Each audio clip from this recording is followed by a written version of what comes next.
So we're really lucky to have four rangers here with us today to share about their experiences from very diverse contexts. And the first of our speakers is Muhammad Ikbal Putera from the Komodo National Park in Indonesia. And Ikbal, I'll let you introduce yourself in a bit more detail. But thank you all for being here today, and we look forward to the discussions.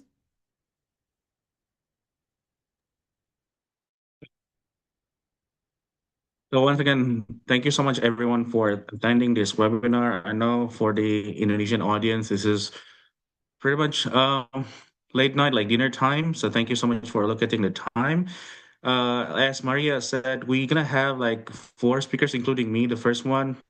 Please stay into the into webinars because after me there will be amazing African park rangers that will share their work with you all. So as for me, I'm gonna share my presentation, and if I speak too fast again, or if I have something, or maybe you have something curious about of my work, please don't hesitate to raise hands after the presentation ends, or you can also write the questions into the chat room as well, both in English and Indonesian, and I will respond. So yes, as I said, we will have three African Rangers. Most of them are law enforcement rangers, and I am personally curious hearing about their work as well. But for me, myself, I am not a law enforcement rangers that work in Komodo National Park. So I'm going to share my perspective beyond law enforcement one. I'm going to save the law enforcement for next month webinar series because one of my colleagues will be more heavily representing that part of the work. Similar, small or maybe a short introductions about me. My name is Muhammad Ikbal Putra. I usually call by middle name Ikbal, and I graduated. I hold my bachelor degree in forestry from the IPB University in Indonesia. So that was like long time ago. So I began my bachelor or undergraduate program back in 2009, and then after that I went to University of Florida to pursue my master's degree in forest resources and conservation for 2 years there in the United States. And now I'm currently in the United States, residing for the first 2 years of my doctoral program in parks, recreation, and tourism management at NC State, North Carolina State University in the US as well. I hope I can graduate on time in 2028. Otherwise, then I'll be finishing my dissertation research. As for my doctoral degree, I'll be focusing my research interest on conservation education. This is what the field or the scope of work that I put heavily emphasis on. Like I curious and um, how to say like concentrate focus on building youth stewardship on how to make the younger generations also care more about the protected areas, especially in national park. Just a little bit about me. I have traveled to 10 countries as per 2026, so maybe not much. But as a park ranger, this is a very big milestone. Not all park rangers have the chances to see and explore other countries, especially other national parks as well. So during this time, whatever opportunity comes out to me, I'll be using those chances and explore the surrounding areas, especially their protected areas. This is my social media channels. If you have social media channels, especially Instagram and LinkedIn, I'm pretty much active on those too. For those who are not coming from Indonesia, especially our amazing speakers from Africa, so this is my country, Indonesia, in Southeast Asia. I have more than 17,000 islands in total, so it's a lot. And then if you see on the specific website, it's basically checking on the actual size of Indonesia. And then if you drag down Indonesia to the United States, it's actually big. So it's actually big, as big as some countries in Africa as well. So the islands might look smaller, but actually big. I originally from this island of Java over here. There's a small town called Bogor next to Jakarta, the current capital of Indonesia. And then this island alone, the Java island alone, holds hundreds of million, not hundreds, million of people compared to across Indonesia as well. And then being born and raised in this most populated island throughout my country, After I graduated from my bachelor's degree, I moved to Komodo National Park. So from here, I flew here and then start working as a park engineer in 2015. So when we zoom this small areas over here, which is not visible, of course, and then this is Komodo National Park. What is about Komodo National Park? So Komodo National Park is basically one of the first five national parks in Indonesia that was established in March 6, 1980. So it's quite old. Not as old as the Yellowstone National Park, the first national park in the world in the United States, but Komodo National Park is the oldest. And we have a specific tagline called the World's Hidden Paradise based on the landscape and seascape, as you can see on these small pictures over here. Komodo National Park is also considered a miniature of Indonesia because it has 147 islands, and it consists of five major islands, like as you can see here, Komodo Island, Rinca Island, Padra Island, Nusa Kodai Island. I'm going to show you the map though. In Gilimotang Island. So among these 147 islands, Komodo Island is the well known. So if you or maybe if your friends or your colleagues heard about Komodo National Park, they're probably river to this, but no. So Komodo Island is the biggest island within the park, but we have other islands as well. And then this national park has two key species, the Komodo dragons, of course, the Phanerus comodiensis, and then we have also yellow-crested cockatoos. So it is like cockatoos. They are loud, but they're a bit small as well. Our park has three international recognitions. First, we have the Komodo Bass Reserve from the UNESCO in 1977. Next is the most important one, the World Heritage Site, given by the UNESCO after the government of Indonesia proposal in 1991. And then the recent one is the new Seven Wonders of Nature. Komodo National Park won this title based on the global voting, and then we got the category of the natural one. Within a park, that unique about the park is that I have in-park local communities as well. We have Komodo tribe that lives in Komodo village in Komodo Island. And then we have this mix of tribes that lives in Rinca Island and Papagarang Island as well. The interesting part about this Komodo tribe is they not only their the tribe names is Komodo, but their language, they sub-native language is also Komodo language. It's called Komodo language, and then they have a strong connections with Komodo dragons, and probably that's why Komodo dragons is survived up to the modern times.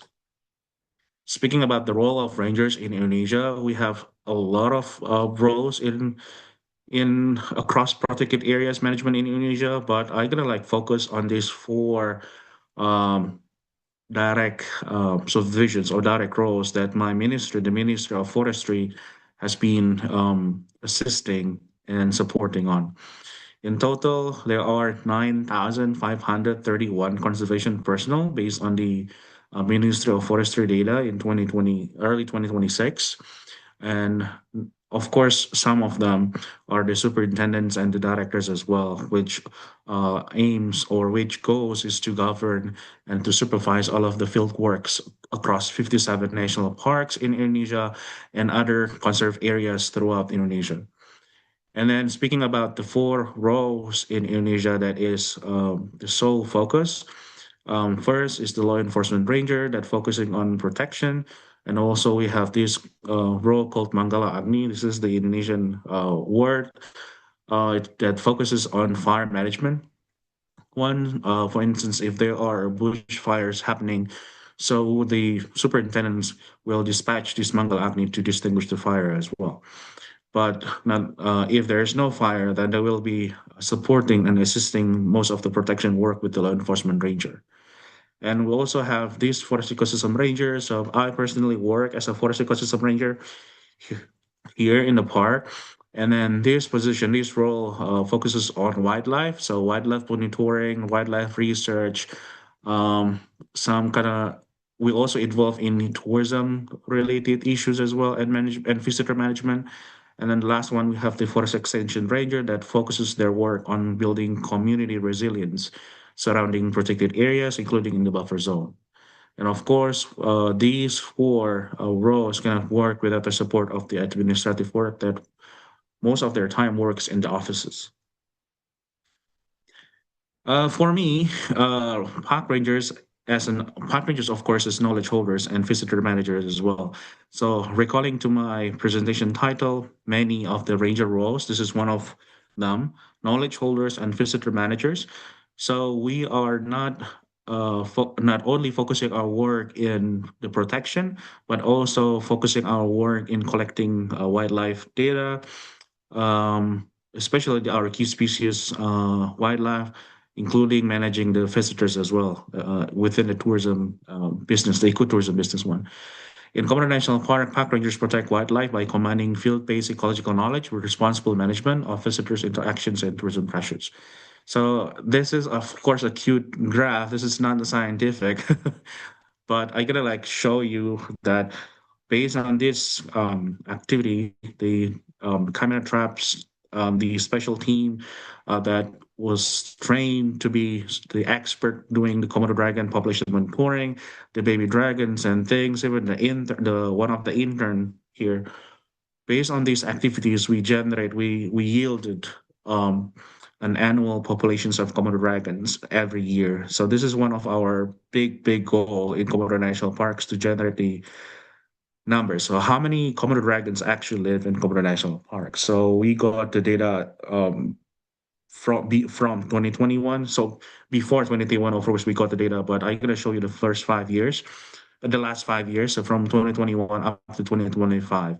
So the goal is basically to ensure the sustainability and survivability of Komodo dragons, and we don't want to have a significant increase of the populations or a significant decrease of the population. So the hard part is to maintain the balance of Komodo dragons, because if we have too many Komodo dragons, we might have an issues because the prey is not abundant. Otherwise, if we have less Komodo dragons, then the number of prey will be increased, and then the impact to the ecosystems may be visible as well. And as for the ecotourism, I see ecotourism as a wildlife attraction. So back then, maybe 7 years ago or maybe 8 years ago, even before I was assigned in Komodo National Park, many of the park rangers perceive tourism in general as a threat to conservation. Of course, irresponsible, unmanaged tourism is a threat. But if we can manage that tourism well with policy, with practices, with the good practices, I think it can be perceived and contrary as a wildlife protection. For instance, in Komodo National Park, the park ranger's role is to ensure that ecotourism work as a wildlife protection. And then these are several things that we did in the park to ensure that the ecotourism goal is achieved. First is to learn about the natural and cultural facts. This is one of the education component, and then also observe wildlife safely and respectfully, maintaining appropriate distance. So kind of like focusing on the protections and practices as well, and then minimize environmental impacts. Kind of like how to ensure tourism activities both in marine and terrestrial areas have minimum impact uh, when they were done actually conducting in Komodo National Park. And then the fourth one, support sustainable infrastructure that improves the safety of the rangers. So a national park in Indonesia are also required to provide safe infrastructures for park rangers to work safely, especially for the local communities, because we have in-park local communities living side by side with Komodo dragons as well. And then contribute field-based knowledge to public policies as well. So not only educate, but also protect, reduce impact, develop, and inform policy. And this is one of the instances, the evidence that Komodo National Park has been achieving those goals by seeing an increased trend of tourists visiting Komodo National Park every year. As you can see, most of the visitors coming to Komodo National Park are foreigners, so international tourists. And each international tourist coming from each countries have their own motivations when they visit Komodo dragons. Some of them are interested and curious to see Komodo dragons. Some of them are interested to do the diving, because the park is also one of the famous diving sites in the world. And then some are following their families, friends, just to chill out and explore new areas that they never been before. And some they are interested in learning about the cultural facts about the park, so about the people, about the people's cultures, about certain rituals, certain practices that is related within the park ecosystem as well. And just because the park has been successfully managed the tourism quite well, uh, I think I can say that tourism should be a benefit of conservation, not its primary goal. So this is also one of the pillars that Komodo National Park has been protecting on. So tourism should be perceived as a benefit, not as a primary goal. This is one of the example of the tourism activities done, designed, created, and practiced by park rangers with the local community. So many in Komodo National Park, there are so many park-led initiatives with the local communities. And then after we design the project, design the initiatives, we also train the local communities very strongly. So in the futures, they can run the business on their own. So kind of like inspiring and triggering direct economic impact to the communities as well.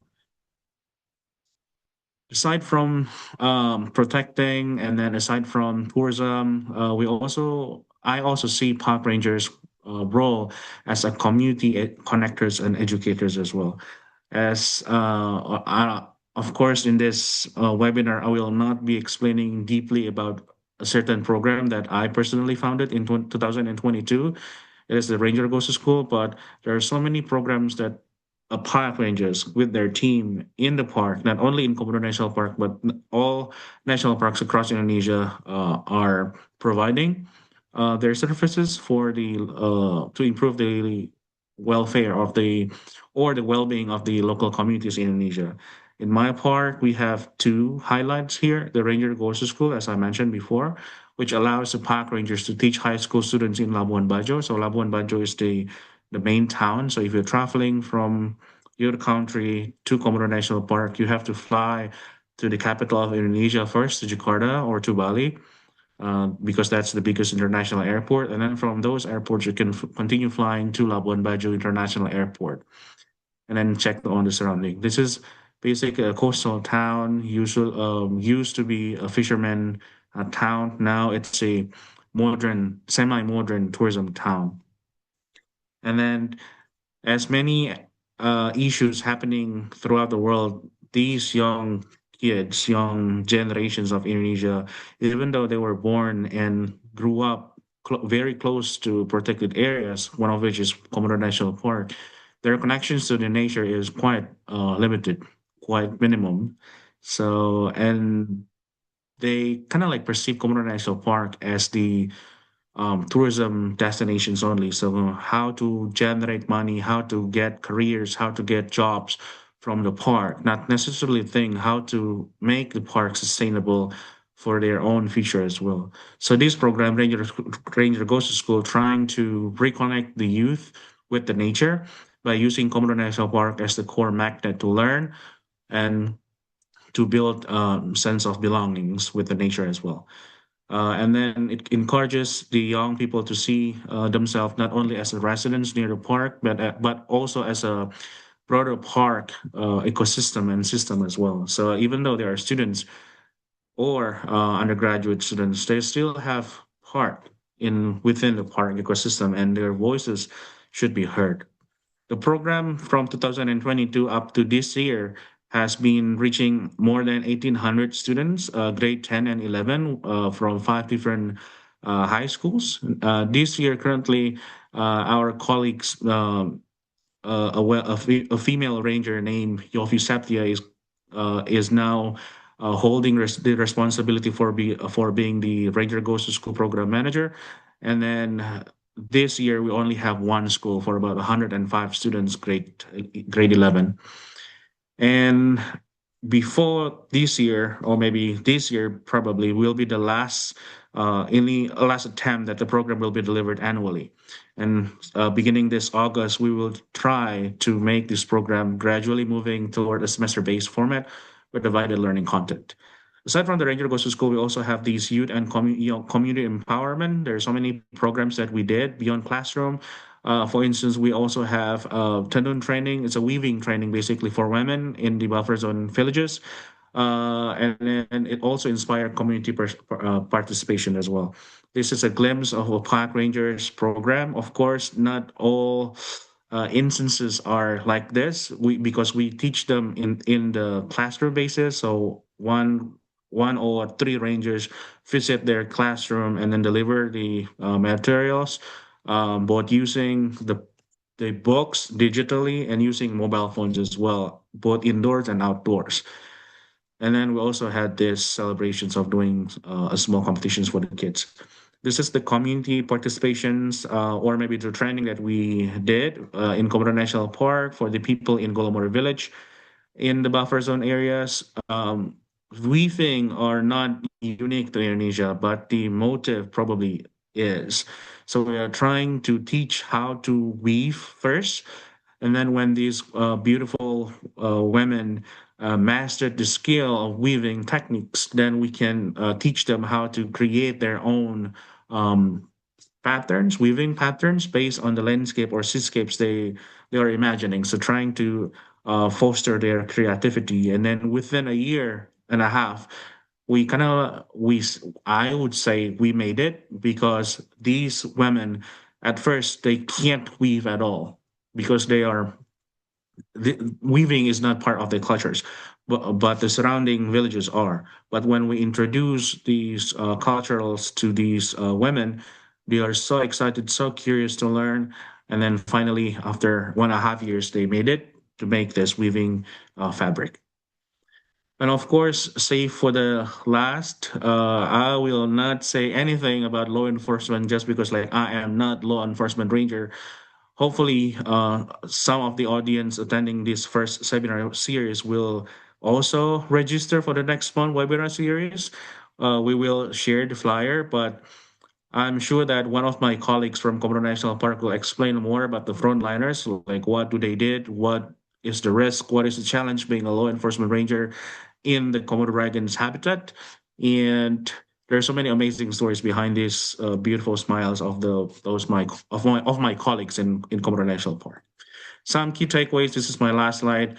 Rangers are guardian of the wild in many ways. So not only about protecting, but also connecting with the human, with the people. So with the tourists, with the kids, with the local community. So park rangers basically holding this burden.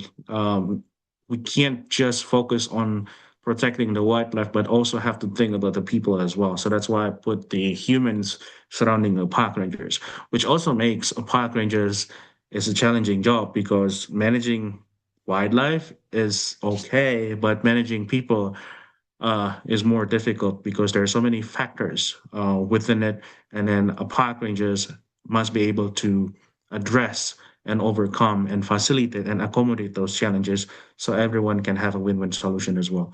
So these are my key takeaways, and I will be happy to share my slide with you as well if you are interested to read more. And I will be staying here within the webinar, and I'm happy and looking forward to answer your question. Thank you so much. I'm giving the floor back to Maria. Thank you so much, Ikbal, for sharing about the amazing work that you and your team do in the Komodo National Park. And it's really a great reminder about not just the diverse and critical roles that rangers hold, but also how rangers are not just defenders and protectors, but really your educators, your mediators between communities, schools, the wildlife, and you're also scientists and managers. So thank you so much. And we'll move on to our next presenter. And in the meantime, if you do have questions for Ikbal, you can put them in the chat or save them for after each of the four presenters has has had the chance to speak. And we'll have plenty of time for collective discussion and questions and answers at the end of the webinar. And our next speaker is Alain Mukiranya. I hope I pronounced that correctly, from Congo Wildlife Authority and from the Maiko National Park. Thank you so much, Alain, for being here today and sharing about your work.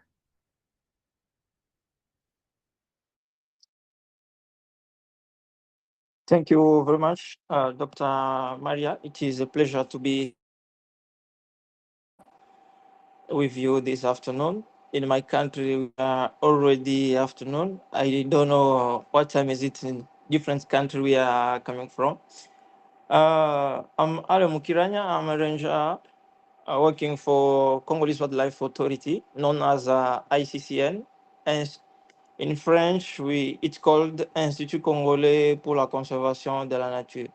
So it is a pleasure to be here this afternoon to elaborate with you. And I would like to share with you some images and document and a little bit of my experience here in the field. So allow me to share my screen with you.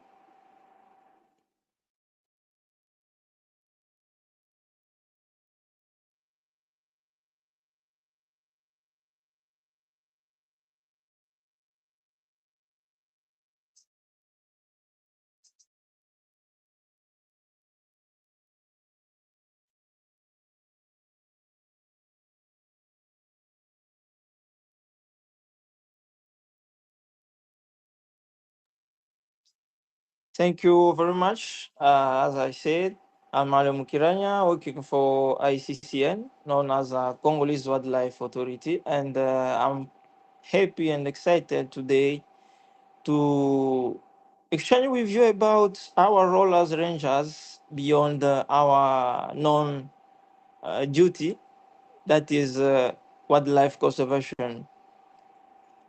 Uh, as my fellow, as our colleague said, we have daily responsibilities, including wildlife monitoring, ecological data collection, anti-poaching, surveillance against illegal activities. We will see which activities we are fighting again. We are also to engage community and to raise awareness, to support also research and conservation partners. That is one of the main responsibility. And recently, for example, here in Congo, we are working also to respond to security and humanitarian concern where is needed. Beyond that responsibilities, our role is expanded, and I can say again, it is far to what we can imagine. For example, me, I'm working in a remote landscape in Maiko National Park, which is a park situated amidst Congo Basin rainforest. So, as rangers, our role is to expand far beyond wildlife patrol. We are often among the few state representatives consistently present in our landscape. So, the access to public services remain very, very limited. So, beyond biodiversity conservation or protection, we are contributing to community stability. We are supporting awareness on health and even education. We are facilitating communication with remote villages by using our cars, our boats, and so on. So we are assisting also vulnerable population during emergency. We'll see in following slide. And we are helping the strengthening of peaceful coexistence between conservation efforts and local communities. So this experience shaped my understanding of conservation as a mission that connects different pathways, including environmental protection, human well-being, security, and sustainable development. And today I'm happy to exchange with you to let you know the role we are playing beyond what is known as our responsibility. We are supporting social services. As you can see, the first pictures is a ranger giving lesson. You know, in remote areas like in my landscape, there are not many intellectuals. So the few one meet is a park staff or ranger. You know, beyond to be rangers, we are also intellectuals. Some of us are doctors, some of us are biologists, ecologists, geologists. So we are many, we are in different domain also. And above that, we are helping also local communities living around protected areas by treating them, especially in the case of sickness. The few hospital you can find in remote areas, like in Maiko National Park areas, that hospital remain to the park, and the staff who are working there are rangers. So it is also a ranger's contribution when a ranger's is taking care of a small baby, like you can see here, who is sick.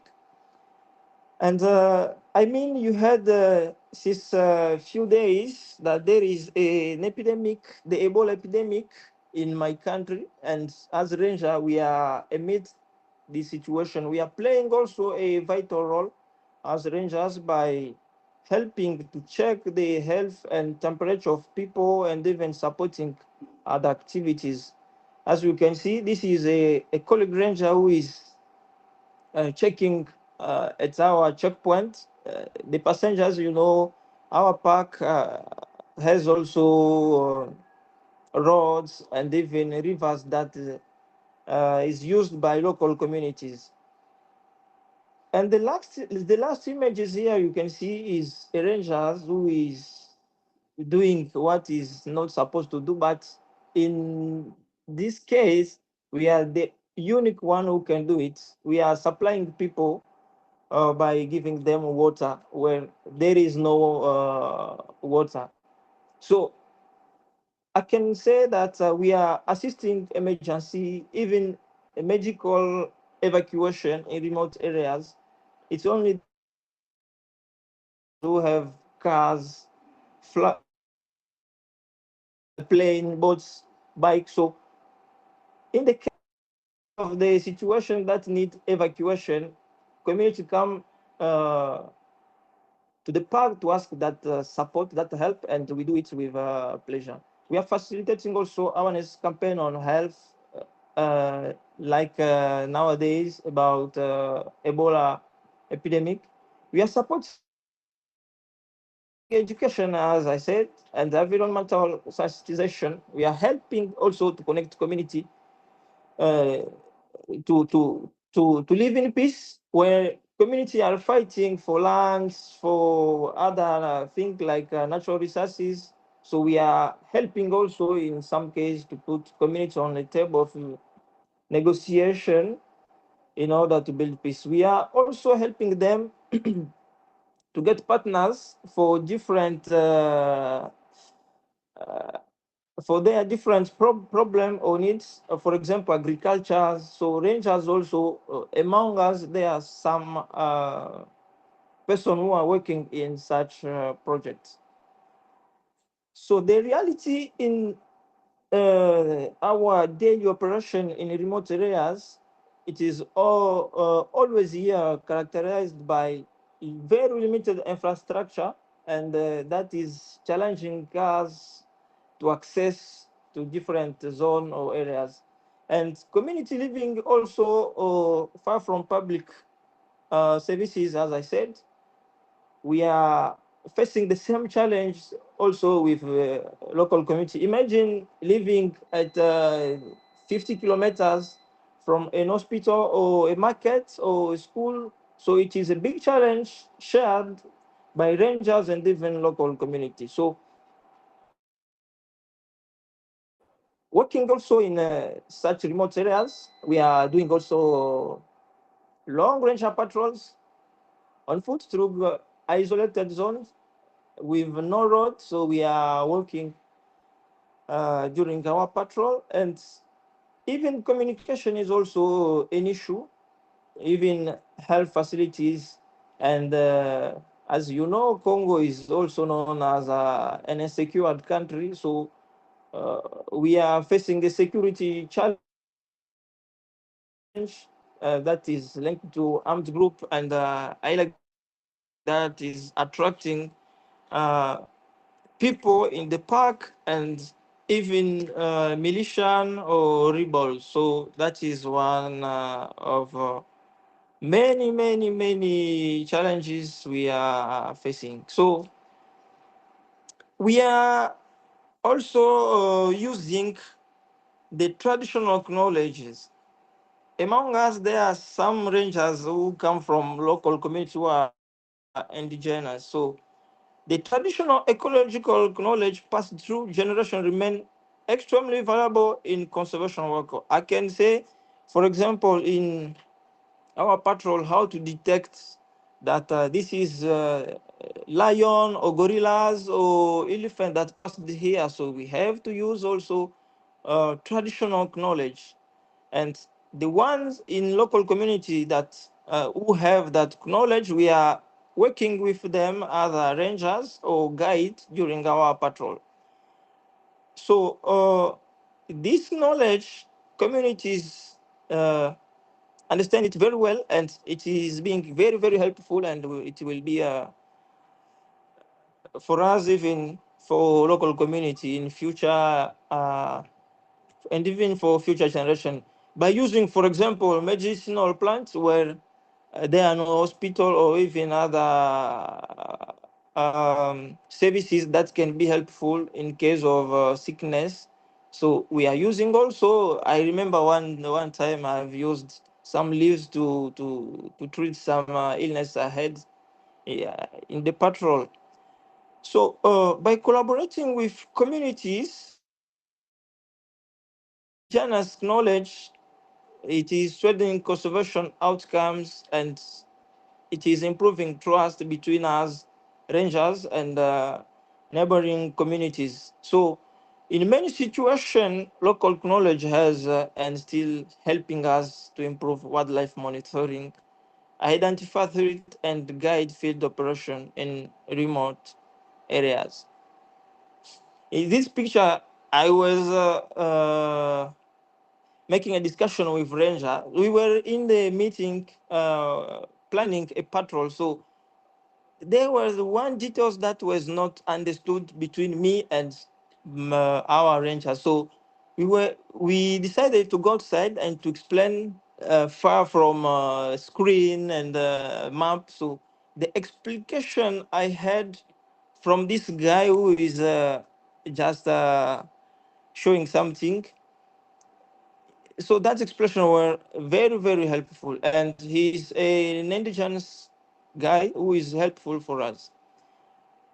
About anti-poaching and conflict resolution experience, discipline, patience, teamwork, and strong communication skills. That is one of the most critical lesson in conflict resolution. We are understanding that it is impossible to succeed in conservation without combining everything I'm telling. But dialogue, community engagement, and trust building are equally essential also. So in many situations, tension linked to illegal resources explosion, as you can see these pictures.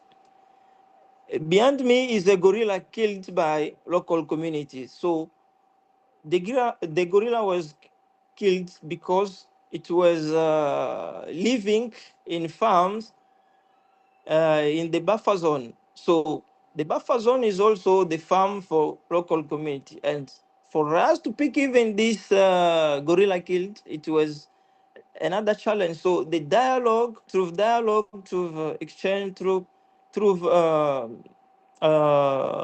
some techniques, we were able to pick that and to build trust between us and local communities in such a situation.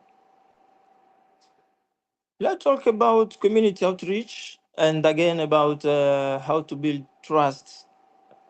So the community outreach is not a one-time activity. It is a continuous relationship building process. It is an endless activities. In practice, this involves visiting villages regularly, listening to local concerns, conducting environmental awareness session, supporting local conservation initiative, and even encouraging youth participation in conservation. For example, here it is our colleague who is filling his bottle with local committee. This situation builds trust and make communities and rangers to exchange, to share some information, and each one to feel safe and member of communities, and also concerned by park protection, wildlife conservation. So this is also another case. It was during a wildlife human conflict. This woman was injured by a gorilla also, and these rangers, our colleague, went to that village to explain to explain to share that difficult moment with local community, and even to explain them how uh, to be what to do in the situation that could take to a conflict or an incident like this one. So some skills are needed. Among them, I can say leadership under pressure, team coordination, communication and negotiation, cultural sensitivity, rapid decision making in difficult environments are among that needed and the useful ranger are using in such situation of incident. So why rangers matter? Rangers are essential actors for conservation, peace, resilience, and sustainable development. So in this case, I can tell you a new approach we are developing in Congo that is called FOB. That is the forward operational basis we are making in different villages outside the park in order to protect also local communities, to help them also to do habitual activities like agriculture, farming, and so on. And we are also monitoring wildlife and tracking wildlife criminals. So this is a model that is putting rangers next side to soldiers, to other services, and it's bring us above what we are doing daily. So protecting globally important ecosystem, maintaining ecological balance, supporting local resilience in remote areas, serving as a bridge between conservation and people is also duty for rangers, and we are doing proudly. We are helping government to do that. Our community also. Some challenges we are facing: exposure to insecurity and armed conflict, limited logistic and communication tools, harsh environment condition, like now it is too hot in my country. So imagine we are working with 20 kilo. So imagine without water near you, it is not easy. Long periods away from families, that is one of the big challenges. High operational risk in remote areas. Sometimes we spend 2 weeks without any communication, even with the operation room, even the base. We are also limited logistically and with communication tools. So the long period away from family, that is, as I said, also among challenges we are facing. Even the road, as we can see, you can spend 4 hours or 3 hours, even the whole day in a place like this when your car is not able to continue your way. To close, I would like to remind you and to tell to everybody that rangers are not only guardian of wildlife. We are guardian of ecosystems, communities, stability, and hope for future generations. So supporting rangers mean strengthening conservation, resilience, and sustainable development in some of the world's most important ecosystem. So I will not be happy when someone tell me that I'm only the guardian of wildlife. I mean, now you understand that our role is above that. The role we are playing is beyond. Uh, it is beyond what it is expected. So thank you very much. Together, let's keep protecting nature, supporting community, and securing the future. Thank you very much for your time, for your attention, and welcome for the following step. I know there will be many questions and many things to learn to discover also from you. Thank you very much.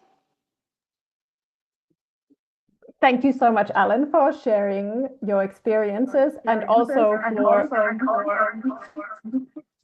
I think it's echoing now on your side. Thank you so much for offering us this window into your world and also sharing about the challenges and also about the traits and skills that rangers need to navigate all these diverse roles. And just like with Ikbal, if you have any questions in the meantime, then you can put them in the chat or save them for later. But let's move on to our next speaker. We have Benson Kanyembo joining us, who is the Law Enforcement Advisor for Conservation South Luangwa. Thank you, Benson, for being with us today. Thank you very much, and good afternoon or hi everyone out there. Once in a while, I may switch off my video so that from the previous speakers, they have talked about what is happening in different things, but I want just to start with my journey because my journey also tells a different story for me to be where I am as the law enforcement advisor. So I am Benson Kanyembo, law enforcement advisor, head of resource protection at Conservation South Luangwa, and I'm in charge of 109 community rangers. 25 of them are female rangers. So I began my career in 1994 as a porter in North Luangwa after witnessing a lot of poaching going on. So that moment lit a fire in me that has made me to be a Zambian wildlife protector.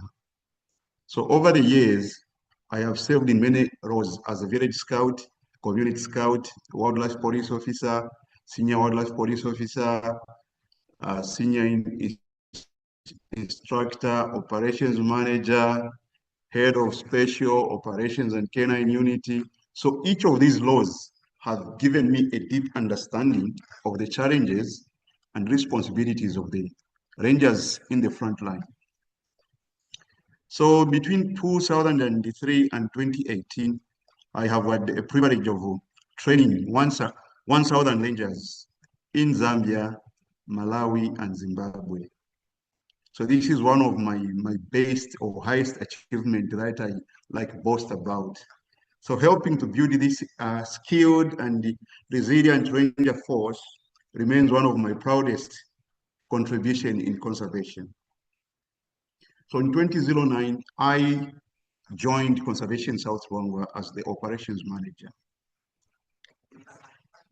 In 2016, I was not seeing a lot of results coming from the bush. So I asked my CEO to go into investigation and intelligence work. So I worked between Mozambique, Malawi, and Zambia, and we had a lot of successful stories of people trading in bushmeat, ivory, pangolins, and timber. Unfortunately, in 2017, me and 9 Zambian wildlife police officers, we were wrongly accused of murdering a suspect, and I was sent to jail with these guys of mine, and I was there for 3 months before the court could not find me guilty. The prison cell where I was staying, it was a building that can only accommodate 300 people, but we were 1,200 in one room. The situation was bad.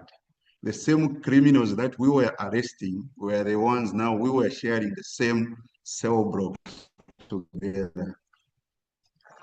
So while I was there, I knew that I'll go out, I'll get out one of these days. I started grooming more informants. I was like in charge of my fellow rangers that say, guys, we'll move out one of these days.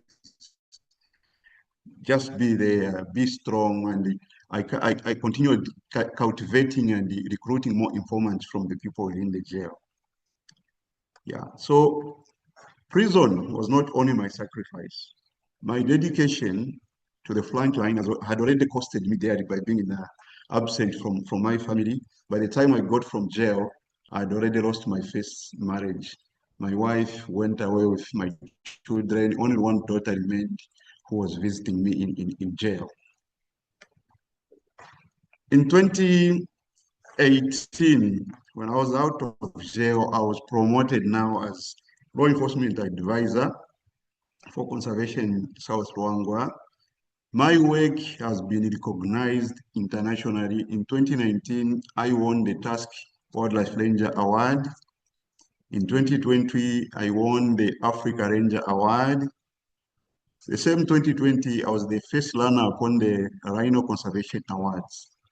Last year, I won the IUCN WCPA International Ranger Award in Abu Dhabi. Beyond the awards, I serve as the Southern Africa representative for the Game Ranger Association of Africa. I'm also a board member of the Africa Hope Fund. I have been advocating and I'm still advocating for the welfare of the rangers and the visibility across the continent. So the whole passion of me being here started when I was 10 years, when I witnessed the poaching that was going on in my home village. And that's when I made the vow that I'm going to stand up and do something about saving Mother Nature. Sorry about my video, the network is going a bit down. Yeah. So when we talk about rangers, it is beyond the patrolling. I have been a trainer, I am an investigator, a mentor, and a community liaison person. In each role, it has taught me that conservation is about people, systems, resilience, and not just wildlife. So rangers are more than guardians of the world. They are educators, readers, and bridge builders. So each day when I'm here in South Luangwa, it means balancing between patrols, gathering intelligence work, rapid response to wildlife crime. Like I said earlier on, it's not only about animals, it is about engaging communities, building a trust, and reducing the conflict between the animals and the communities. So conservation here is defined by resilience, wildlife, people, rangers striving together for coexistence. When we talk of the traditional knowledge, some of our rangers are former goat herders, cow herders. So when you bring them with that skill, it is very easy for them to use that into tracking, reading the nature science, and respecting that balance. So combined with the modern training, it gives us a fuller picture of conservation using the traditional and the modern technology. So it is living wisdom, continuity that brands with the past lessons with new skills to protect the future. Like I said, I've worked as an investigator. I have helped a lot in dismantling a lot of ivory trafficking networks through intelligence, patience, and teamwork. This is not it's not a one-man show. It needs people from different angles, civilians, policemen, bus drivers, taxi driver, for us to do all this job. So we can help each other as long as we work as a community. So we resolve elephant coping raids by listening with the community, building the trust, creating the practical solutions together. Lessons learned are at both communities, rangers, we all learn from each other, and the true success comes from trusting each other. And minus the community outreach, minus us listening to the people, engaging with the community, building this trust beyond the law enforcement, we will never achieve anything. We have to embrace the community. We have to work hand in hand in the community.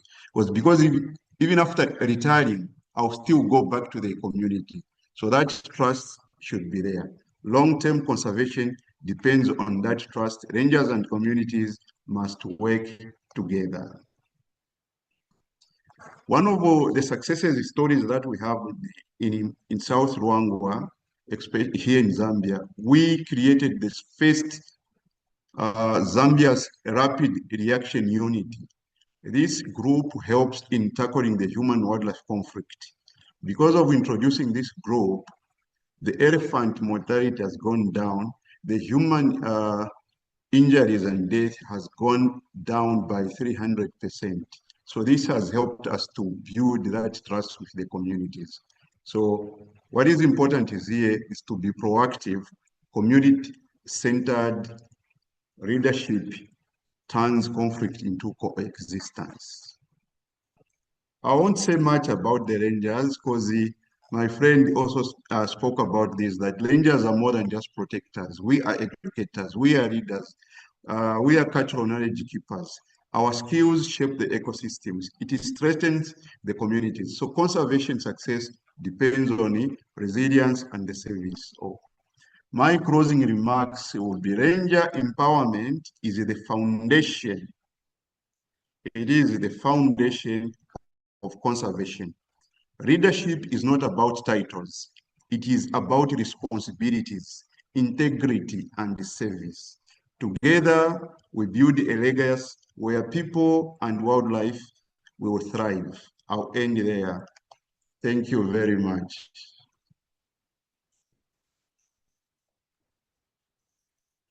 Thank you so much, Benson, for sharing your impressive experiences in this field, and again highlighting the importance of the living wisdom that many rangers hold, and how that wisdom comes from many places, not just official training programs.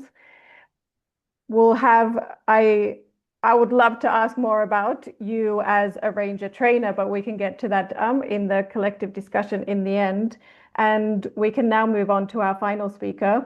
Robert Agenonga is an environmental activist, indigenous politician, and conservation strategist, working at the intersection of biodiversity and policy in the Congo Basin and Albertine regions. Thank you, Robert, for being one of our speakers today.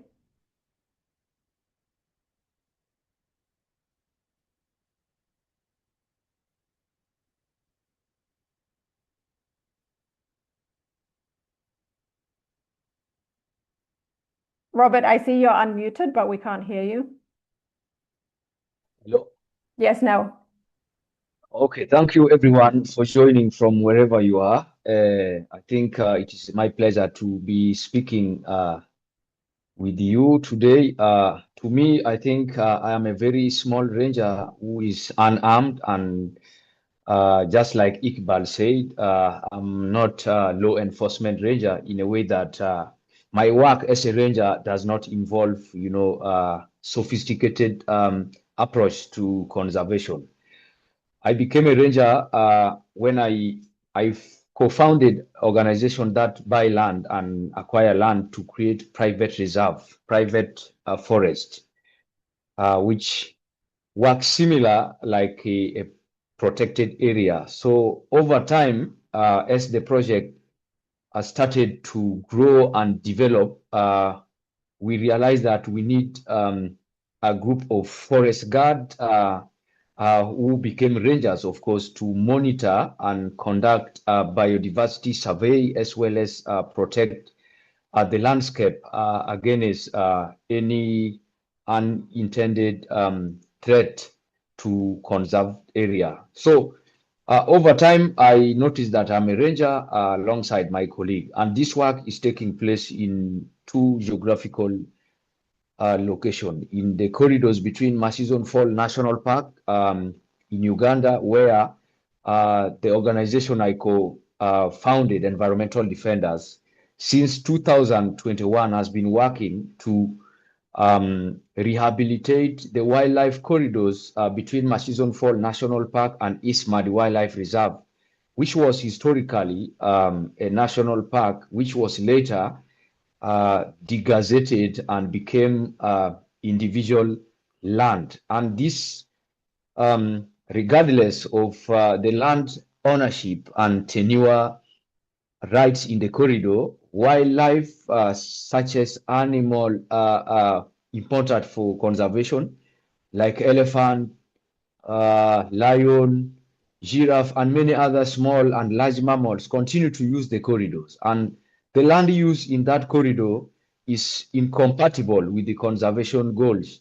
So after a biodiversity survey and research, we decided that we should start something to bring that area into conservation. But until now, the project is continuing acquiring land in that corridor to form a larger block of protected areas managed privately. And this work is possible through rangers. And the same work is happening in Ituri province in Northeastern Democratic Republic of Congo, where we are supporting landowners and also communities to protect their forest against mining expansion, but also against other illegal activities such as timber, logging, hunting, and also land grabbing. So this work also includes deploying community volunteers who often, time and again, graduate to become rangers and forest guards. So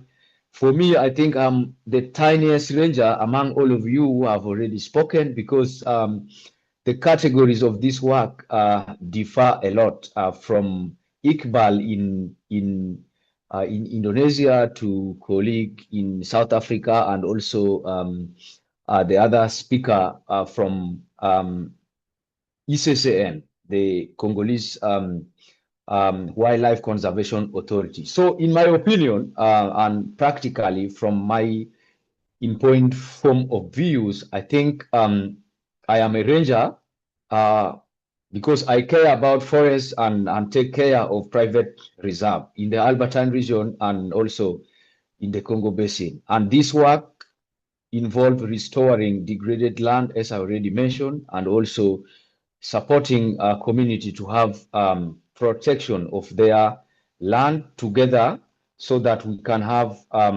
intact areas, but also we can have other benefit that protected area offer to the community. So you will realize that this is very, very different from other conservation approach. So in addition to this work, I also conduct advocacy, especially advocating at a political level, supporting rangers in community forestry, for example, and helping duty bearers to think clearly on how they can support rangers, especially those from community who are not recognized, but they are working to contribute to the larger goals that states and even regional mechanism are looking forward to achieving. This include raising awareness on the situation that rangers are facing, on private conservancy, situation that rangers faces at the front line. For example, threat in government protected areas is also taking place in community forestry, in private reserve. We also have poachers and armed poachers who access private protected area, and they cause harm to rangers. And rangers in private reserve are also not protected, because most time organizations managing protected areas privately don't have resources and to improve the welfare of rangers.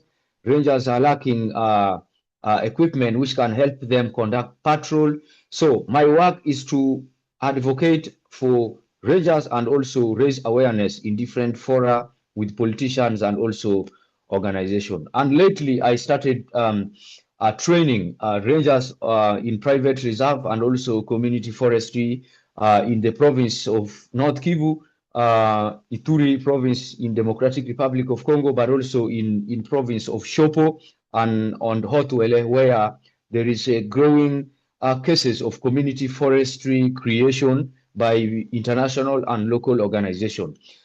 Communities deploy rangers, but we currently already have, since 2024, the United Nations Environment Programme has developed the core human rights principle for conservation, which is applicable to private conservation work like the work Environmental Defender does, and numerous other community supporting conservation of community forestry. So I train rangers working at community forestry level, rangers working with the private conservancies, and also landowners who have decided to designate a large area of their land as protected area for habitat and livelihood. So in this process, I have noticed over time that rangers, both in government and also in community forestry, but also those working with the private companies, like we have growing numbers of tour companies, for example, owning land, which they are managing under private management, and they have growing numbers of species, mammals, and so many others, which need protection, and they are working with the rangers, which is managing, the reserve, largest area, of course. So just like government protected areas, which we are also seeing, as you are also mentioning, there are so many challenges that limit rangers' effectiveness. It is also happening in private conservation. Rangers are not well paid, for example, despite the work they are doing. This is so visible, even in public conservation sector, but also in private conservation sector. We are seeing that rangers are mentally, their mental health is degrading because of the work they are doing for a long time period in the field, conducting operation, monitoring reserve against threat, but also psychologically, they lack support, for example. So in my work, I work with the landowners and communities, helping, to raise awareness of how private sectors can improve the welfare of rangers by paying them better, but also to support them psychologically, giving them, psychological support and counseling so that they can stay, active, delivering the mission they are meant to, to deliver as part of the conservation activities. This also includes supporting safety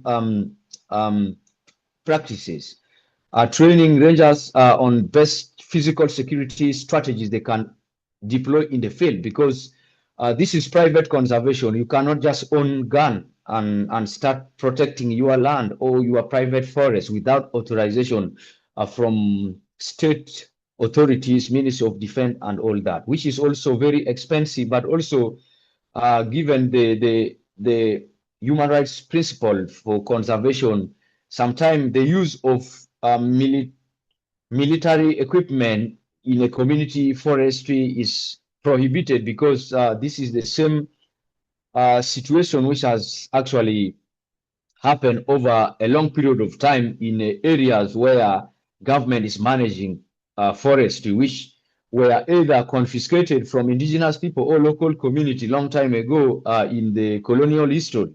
So we still have community who have resentment of so many parks created around the world, especially in Africa, because some of the parks have bad history where land was stolen by colonial government to create areas which become automatically like a war zone where heavy military deployment takes place. Armies are protecting forests, and they are so violent to communities, which make communities to think that in whose interest is the conservation being implemented. So at private conservation level, we are seeing that it is important to continue the discussion and make sure that project developers recognize rangers and support their well-being, their safety, and also to ensure that they are recognized not only at community level or at the organizational level. For example, the Democratic Republic of Congo now has a clear land use law.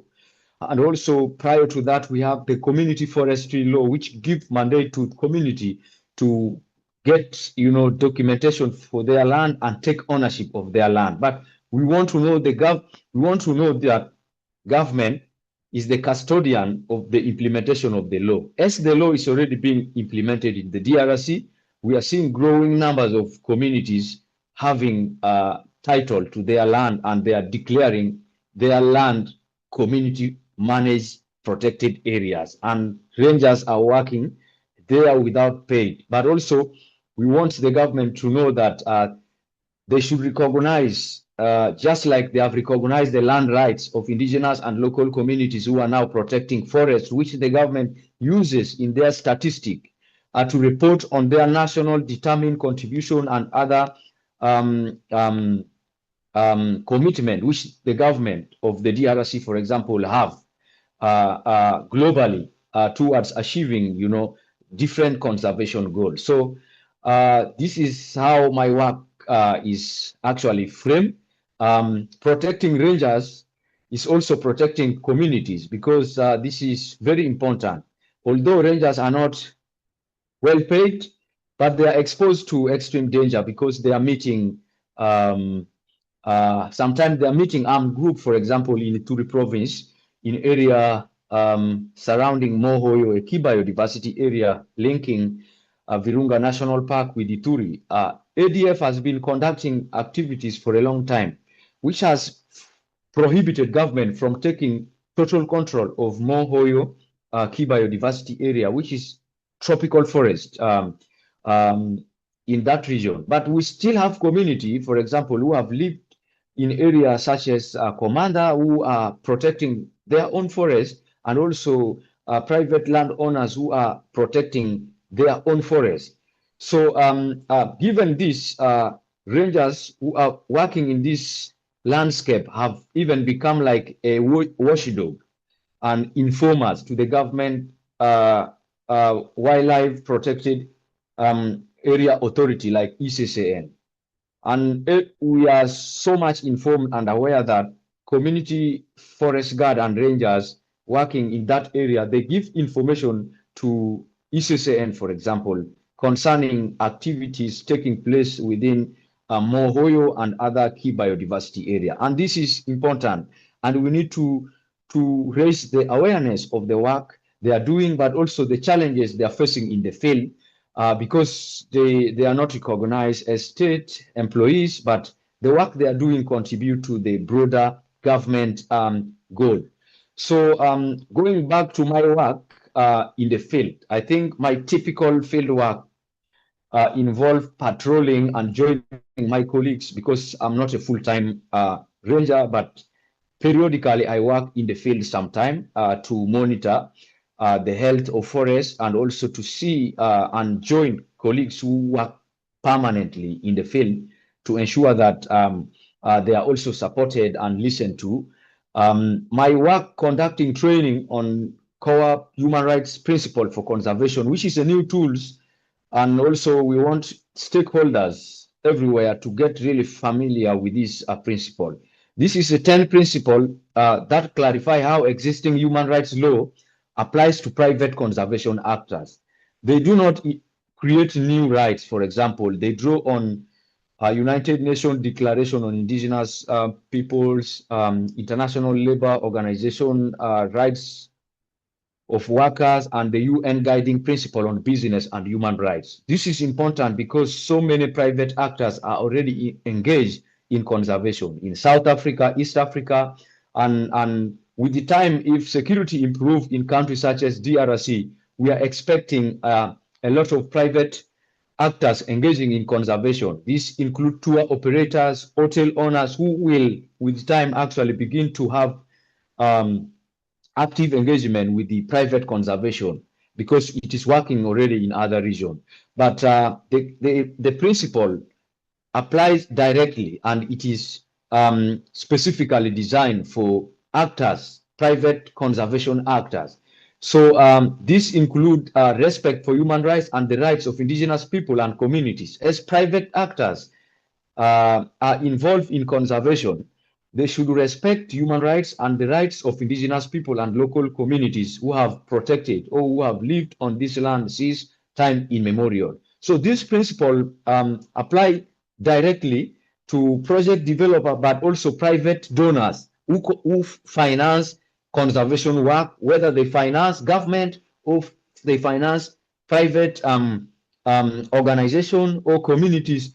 They need to work within this principle, and they should carry out their work, either financing project with the due diligence of human rights. Because if a private company is going to acquire land for conservation, have they stolen this land from somebody else, or they want to evict people, or the land, who owned the land?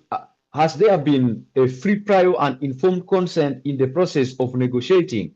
Is the land being bought or leased, and under what condition and what the law says? So a donor will have to understand this before financing, for example, whether public organization or private organization. But also, project developer and also donor should consult in good faith to seek free, prior, and informed consent of the community and all stakeholders to ensure that the project being developed does not harm community interest, but also does not harm everyone involved in the project. And this also aim at preventing and also creating a remedy to abuses. And so many conflicts happens in conservation areas. So any support for anti-poaching, for example, in private protected areas and areas being managed and where private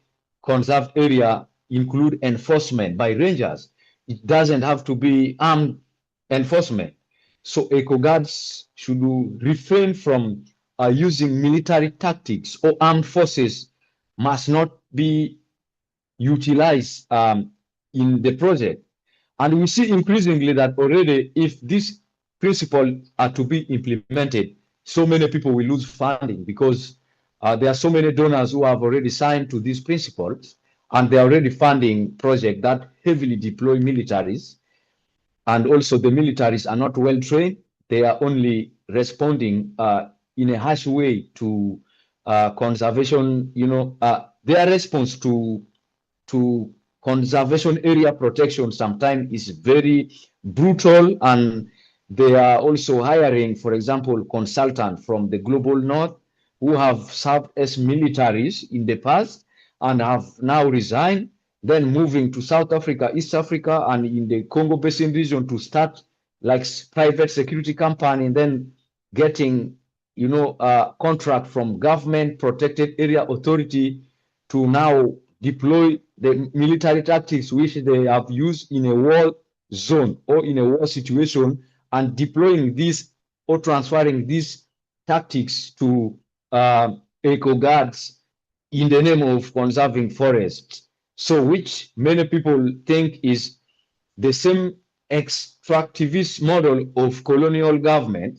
which they have used against indigenous people and local communities whose lands were stolen in the name of conservation, to create a protected area so that rich people can arrive in government protected area and lease the land to construct expensive lodges which meet the needs of rich people who are traveling for tourism and all that. So respecting conservation is very important, and I am a strong advocate of that as a community ranger, but also a self-taught ranger who is not even a conservation biologist, but a politician and political scientist who is so much concerned about the degradation of natural resources, species extinction. I believe communities, if well trained, can sustain the broader conservation efforts, because community, for example, in the DRC with secure land and resource rights are far more likely to support and sustain conservation efforts over long term than even some of the protected area that we have, for example, in the DRC, which is largely now managed by private organization on a public-private partnership basis, because the government complained that they don't have money to finance the conservation of protected area. That's why you will see the majority of key protected areas in the DRC is being managed by foreign NGOs in partnership with the DRC, who work as overseer, but majority of the funding is being deployed under public-private partnership. And the government only have to work in the context of providing security and also regulating some element that is not in line, that may not be in line with the government's own conservation goal. And for community, this is very different, because when rangers are recruited locally, they are trusted and seen to act lawfully in the interest of the community become an ally rather than an adversary, and rangers are safer and even more effective. So in my engagement with community protecting forestry, North Kivu, South Kivu, and also Ituri province and Hotwele, we see that this is the approach that can really work. And for the donors, in my engagement with the private conservation organization that is funding both public and private conservation work, and in the spirit of the guiding principle on human rights and conservation, donors are increasingly getting concerned, because they are required as a human rights based approach. They need to respect conservation value, but also by doing this, they are trying to implement a right respecting approach that is more fundable and more findable, because a lot of conservation areas have already been exposed in the media, exposing rangers and also exposing project developers in the media for not implementing safeguard policies. So in working with the donors and their grantees and community beneficiaries, we try to reach out common sense to understand what works and what doesn't work. So I think I don't have any presentation, and I just wanted to say what I can. So in advocating for this work with the politicians at ministerial level, at the bilateral level, but also at the multilateral level, it is important for policymakers, ministers, parliamentarians, and even funders to know that private conserved area is contributing also immensely to the goals which have been set, for example, 30 by 30. So although community rangers or private reserve guard are not recognized as employees, for example, of state, but the work they do at community level and in the private reserve is very important. And also, private companies need to know that they can still work within the employment law to pay very well, if resources allow, their rangers, to give them life insurance, but also if they die on duty, for example, due to accident. So they should receive benefits and also pension where possible.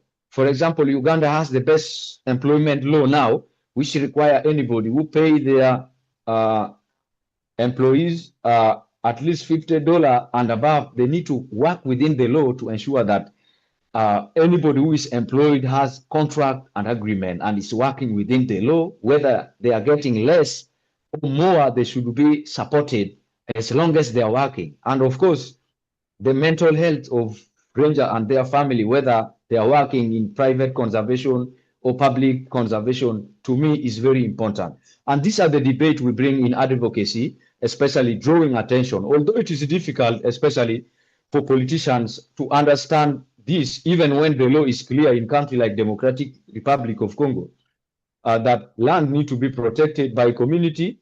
And then the true protector of these lands are the rangers. They are women, the youth. And women are increasingly getting involved in protection of forests, for example, in areas such as Okapi Wildlife Reserve, in area managed by community. Women are the one fighting harms to their forest and sometimes even chasing Chinese who mining illegally gold in their community forestry. And this kind of approach to me is very important. And I wish to continue learning from all of us so that we can see how to better this work. Thank you so much. Thank you so much, Robert. Thank you for also bringing our attention to the strategy of environmental defenders about buying the land to conserve it as a protected area, and also the importance of community rangers in this debate, and many of the other points that you raised. So we have about 10 minutes left for questions from the audience for collective discussion. And I see there's a question already in the chat here. Should I read it, or I see it's yeah, if you want, I can. So the first question is, first of all, I would like to express my highest appreciation to all the speakers in this first session of the Guardians of the Wild webinar series. The diverse perspectives shared today truly opened our eyes to the complex, multifaceted challenges and dedication required in modern protected area management. Great insights from the webinar. I would like to direct a specific question to Ikbal.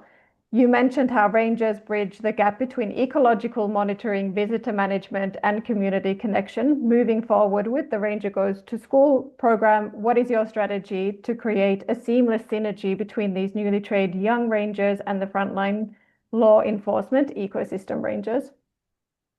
How do we ensure that the knowledge generated through the Ranger Goes to School program effectively informs public policy to strengthen long-term wildlife conservation? Thank you so much, Maria, for reading the questions. It's a long one, but thank you so much for the interest as well. This webinar is quite small, so I really hope that some of the participants attending this webinar can also ask questions to other rangers as well. I think for that question, I think it was from Devi. First, I would clarify that the Ranger Goes to School program is not intended to turn high school students directly into frontline rangers. So I think it's more like a step of a conservation pathway. So the Ranger Goes to School students begin by understanding the values of Komodo National Park, and then the importance of wildlife protections, about sustainable tourism, and then connect and build their own relationship with the park. And then for the students who are interested in learning about conservation even more, I think the Ranger Goes to School program provides a follow-up action. So in a form of internship program. In Komodo National Park, we have the internship program called the Junior Park Ranger Program for 6 months, so they can learn directly about the ecosystems, about the wildlife from the park rangers on the ground, on the grassroots level. And then, of course, they should not be involved in the dangerous situations like the law enforcement activities, but majority of the activities that the students can be involved or engage are pretty much safe and knowledgeable for them.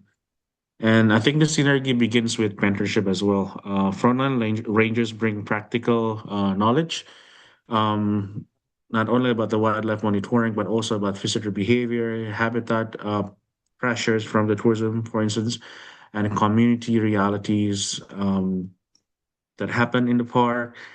And young participants also bring a local perspective into new ideas to communicate the conservation messages as well. So I think this is a little bit difficult and philosophical questions, but in short, to answer this question, again, the Ranger Goes to School never aim to recruit frontline rangers from the high school pools. But instead, we hope that after they participate with the Ranger Goes to School program, they can pursue higher educations in relevant majors that the park rangers needed in Indonesia. For instance, like forestry, biology, marine science, and things like that. So they are fostered and then they can apply and they can pursue higher educations when they graduated, at least with their diploma or bachelor degree, they can apply to be a park rangers within the government system, because in Indonesia, working as a park rangers, you have to be a government official. And then that's one of the downside part of the global Southeast Asia context.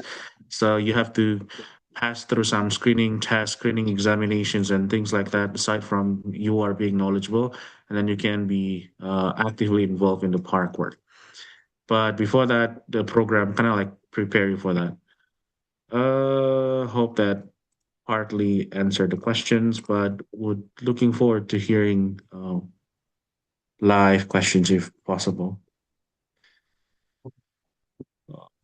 Maria, we also have Rao here. It's one of my colleague from Komodo National Park who works as a law enforcement ranger.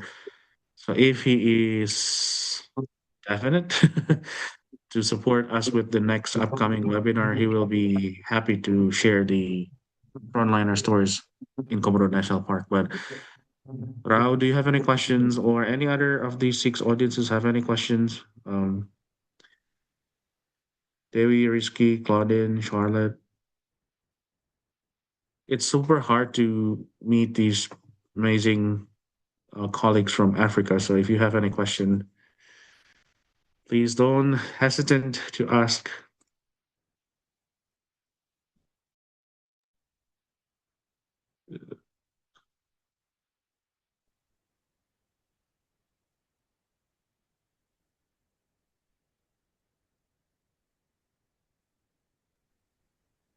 Mm. Are there any more questions in the chat, Maria? Or... No, currently not. Yeah, I mean, while waiting, Yeah. while waiting for more questions, I think I'm curious in knowing like how the park rangers recruitment works in Africa. Like I know it's different countries, Zambia, Congo, but how does it work? The park rangers recruitment over there. Okay, I'll go. There's always an advertisement that is sent out, which will look at like in the old days, they would ask for a grade 9, but as of nowadays, it is a grade 12 certificate. Someone who has finished secondary school, then you do your theory, which is just like 20%. Then you do for the physique. 80% will be the physical fitness test. If you don't make it, then you don't go for them to scrutinize which month's ranger training out in the field.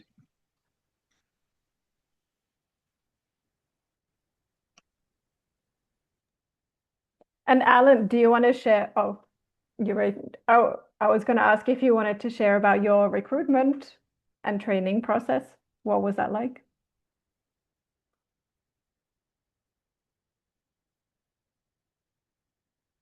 Oh, you need to unmute in the phone. Yeah. Okay, thank you very much to all our presenters. Your presentation was very amazing and rich. I can say in Congo there is some procedures and rules that define very well how to become a ranger. First of all, to be ranger in Congo, you have to be a work of state. So you will be recruited by a park through ICCN, that is the Congo Wildlife Authority, and the training takes 3 months or 6 months. So it is from 3 to 6 months for physics and tactic, medical, and so on training. But you have to be, I can say, also intellectual. You should have a state diploma that is equivalent of, I don't know in different countries, but you get it after 12 years at school, 6 at primary school and 6 at secondary school. So at that level now, we are recruiting rangers with, so following that standards, and you should be 25 to 30 years old. That is the criteria here in Congo. But in different cases, for example, in remote areas or in local communities, it is difficult to get rangers who respect that criteria. So sometimes we have to deal with it to do like we are not following that, but to give it is to give advantage to local communities where so where people are not like in the cities where you can find easily many intellectuals. So that is what it is in Congo. Thank you. Thank you. I have a question for all of you, for Robert, Ikbal, and Alan. Actually, two questions. So the first question is, all of you work across, policy, patrol, the actual ranger work, but you also work at the intersections of engaging with a lot of policy discussions, and some of you also in research. So how do you think others, coming from research, how can we, for example, Jonathan and I, who collaborate with rangers in an education project, how do you see the field of research and academia or higher education better engaging with rangers and working together with rangers to really recognize and acknowledge, the vital roles of rangers, the knowledge that all of you hold, and to really try to push for more systemic changes in some of the challenges that rangers face. So what are your thoughts on how could researchers such as Jonathan and I, or colleagues otherwise interested in working with rangers, how do you see any benefit in that? Can go first.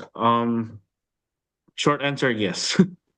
Definitely, that's for sure. Because um,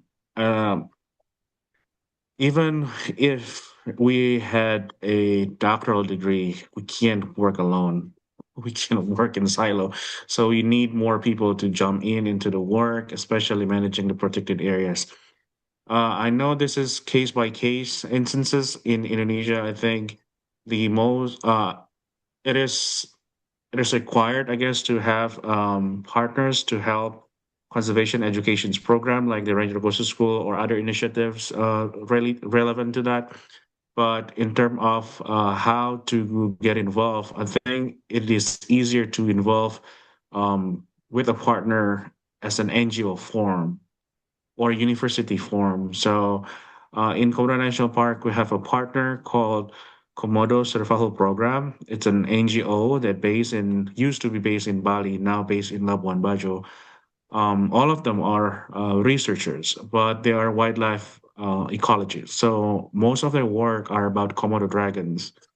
And then since 2001, when we first introduced, when they were introduced to us in Komodo National Park by the San Diego Zoo, they trained my predecessors about how to monitor the Komodo dragons populations, and then that initiatives continues years after years up until now. And then now most of the rangers in Komodo National Park are able to participate in the Komodo dragons population monitoring program. So we now can have an accurate, scientifically justified numbers of the Komodo dragons population estimations every year because of that program. So but I think the downside is that as most protected areas focuses their work on wildlife, very few that focuses their work on human, especially on conservation education. So I think it is required. How it's an experimental. We have to try it case by case, country by country, but again within times, I guess, within times and effort in the long run, I think it will work because wildlife works, why conservation education does not. So I think that's from my take. Yeah.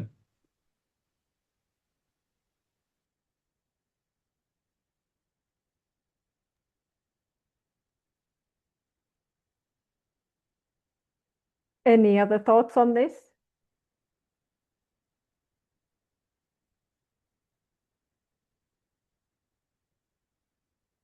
Let I had me take the floor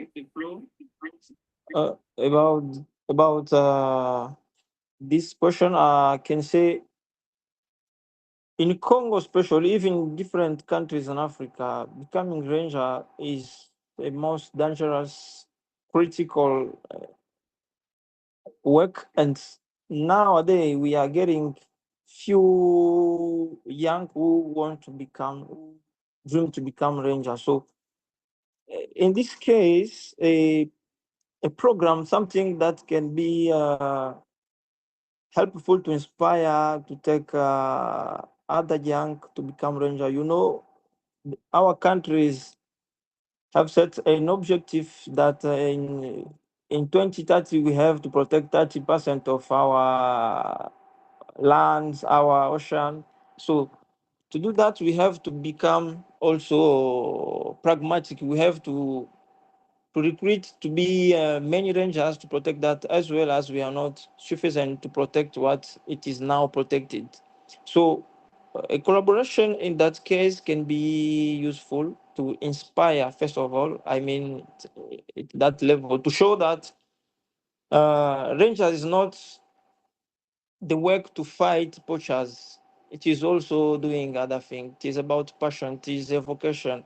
A meeting like this, a webinar like this, if we can maintain it and take it even to local level, I mean, it will be very, very helpful for us rangers to get other colleagues to get new rangers inspired to join our work. I've seen something like that. I mean, in Asia, where rangers are being inspired since the low level, for example, at the school, primary school, even in villages. That is, I mean, it can be most practical here in Congo, even in other countries where rangers are being killed each year, and even last week we lost again fellows rangers.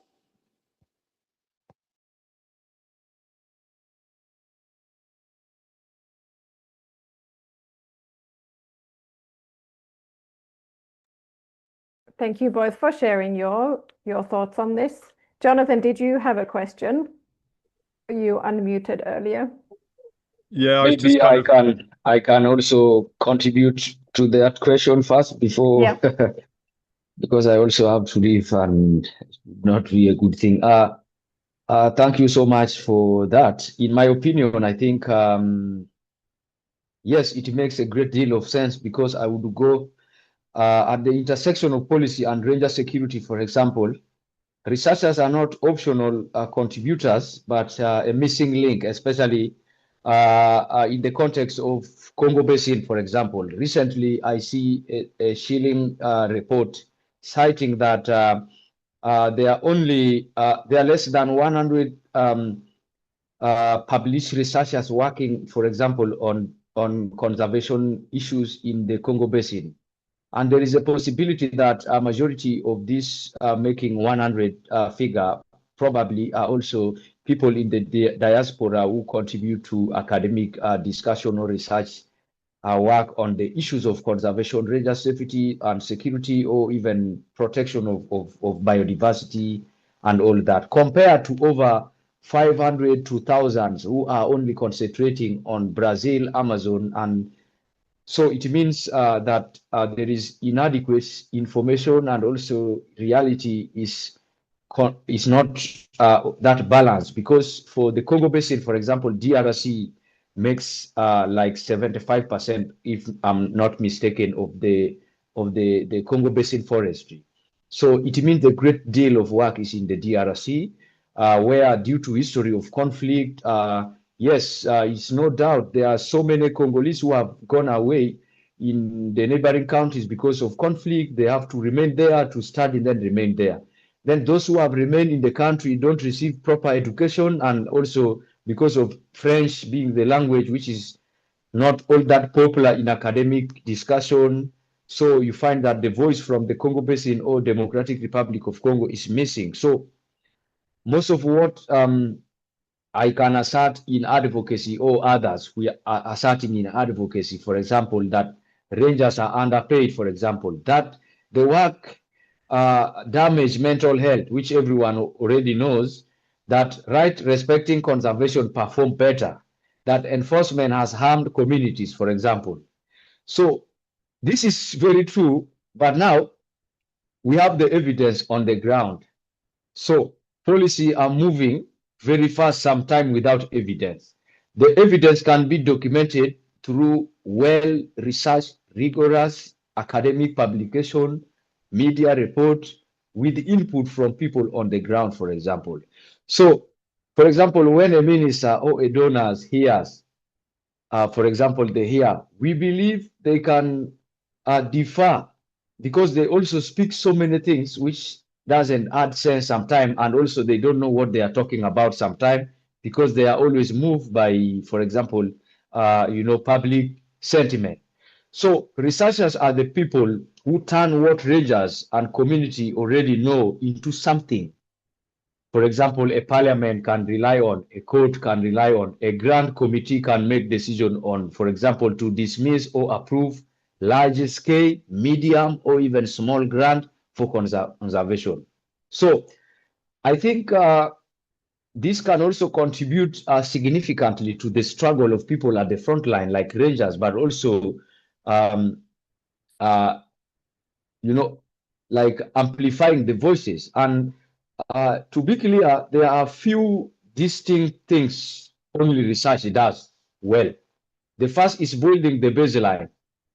And on the ground, we still lack reliable regional figures on rangers numbers, pay level, insurance coverage.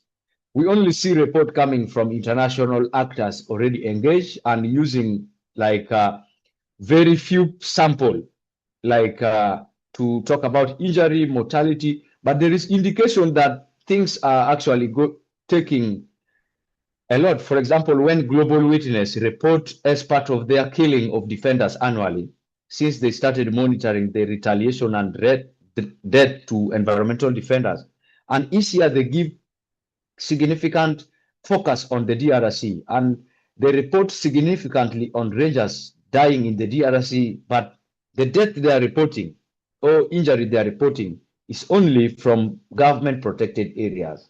So it means they have very strong connection with people who are either funding these parks where rangers are being killed from, and then they are concerned of the safety. Then they want to raise the awareness also for public knowledge, but also for fundraising purpose, for example, maybe to give a darker picture that the situation is really out of hand. So what about those who are not getting any visibility? Because even for those who read reports from Global Witness, each year they acknowledge that verifying cases from Africa continue to be difficult, because threat to rangers or environmental activists happens, for example, in remote areas, and there is a proof that more people are dying, more people are being threatened, and verifying. They have been citing this for the last 7 years since I started reading their report. And I wondered whether they have any, mechanism to put in place so that they can even have those voices, instead of acknowledging every year for 7 years already, and you are not doing anything. Also, I am very critical on that. So I think researchers should be involved because the single most important things is that research must be done with the rangers and communities, not on them. And our region carries a long history of extractive parachute research, where outsiders gather data, publish, and leave nothing behind. So to me, in conservation, that model reproduces the very power imbalance the human rights principles, like I mentioned, are meant to correct. For example, researchers should work through partnership with the local organization or community and co-design questions with the rangers, community members, and even go further to share finding back in a usable form and build the capacity of, for example, Congolese, Zimbabwe, Zambian, Ugandan researchers and institutions to lead this work themselves. Because if funding dry for researchers, because, for example, USAID has been funding large-scale conservation work in the Congo Basin. Now we see many recipients of their funds, WCS, African Wildlife Foundation, and many others. They have to, like there is a program called CARPE, the regional program for the conservation in the Central African, which has received large-scale funding, including research fund from USAID. But now all these things have gone off completely. The websites have even gone off because no funding to renew them. So years of research, decades of research have died just like that because we were relying on funding decisions which are made by Trump administration, for example, not pleased with the climate debate and conservation. So everything has to go to zero. So I think in the interest of time, I will stop here because there are so many things I would say on this question that Maria asked. Thank you so much. I need to leave this call. Thank you so much, next Robert. 2 minutes. Yes, thanks. I think we've already gone over time, so I think we'll have to finish here for today. But thank you so much to our rangers here today, Ikbal, Alain, Robert, and Benson. Thank you so much for sharing about your work and offering us these magnificent windows into your world and into the vital and really diverse roles of rangers. And we'll continue next month where we'll be diving into more of the challenges that rangers face on the front lines. So thank you for the audience for being here today, and we look forward to seeing you next time. Thank you, everyone. Thank you. Bye. Thank you. Thanks, everyone. Nice to meet you all.